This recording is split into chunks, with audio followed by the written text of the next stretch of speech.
Hi there, it's Alexandra from the Middlesized Garden YouTube channel and blog, and today we're talking about what you really need to know about garden steps.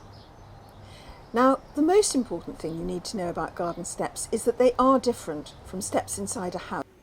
The two terms you need to know are riser and tread.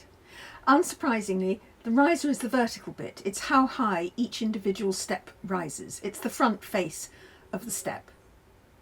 The tread is the flat part of the step where your foot lands or treads.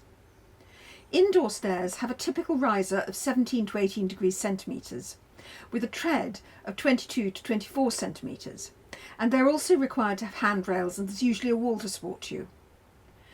Risers for outdoor steps should be no more than about 15 centimetres high, and some of the best steps are only about 10 centimetres high. And their tread should be much deeper. They should be at least 30 centimetres. Outdoor steps very rarely have handrails or walls to support them, so they do need to be easier to go up and down. So how do you find out how many steps you need? It's important to do this before you decide to choose your materials, because obviously if you don't need very many steps, you can probably splash out on something a bit more expensive. So you measure the height between the two levels and divide it by the riser, which could be 15 centimetres or 10 centimetres or even 9 centimetres.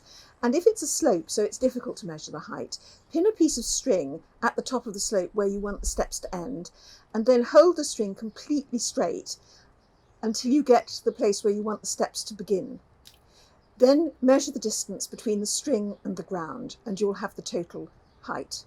And then you divide that by the height of the risers. So what materials can you use for garden steps? Well, essentially there's timber, brick, stone, concrete pavers, and even gravel. With timber steps, you have to bear in mind that they can be slippy when wet, and they do rot.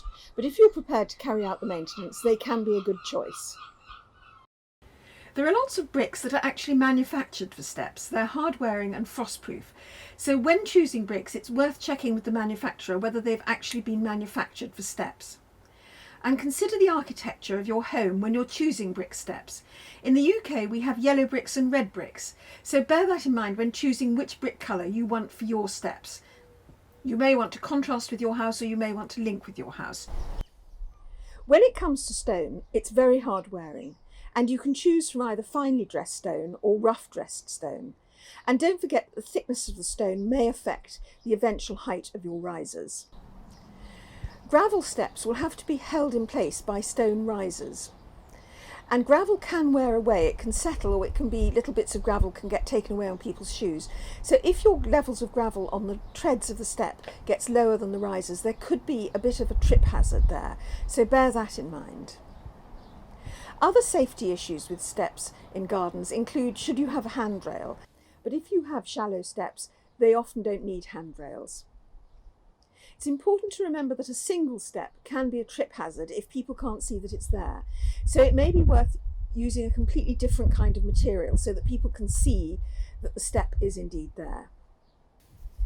If you've got a very long set of garden steps because you've got a very steep or high slope, it's recommended to break up the groups of steps with either a landing or a ramp, because it just makes it easier to climb. A ramp should be about a 1 in 12 gradient. That means it rises a metre for every 12 metres it goes along. And when you're trying to decide how wide your garden steps can be, always go the wider the better, because it looks more spacious, and you can always use the edges of wide steps to display pots. Do hit like if you'd like to hear more about garden design essentials. And if you'd like more tips, ideas and inspiration for your garden, then subscribe to the Middlesized Garden YouTube channel. And thank you for watching. Goodbye.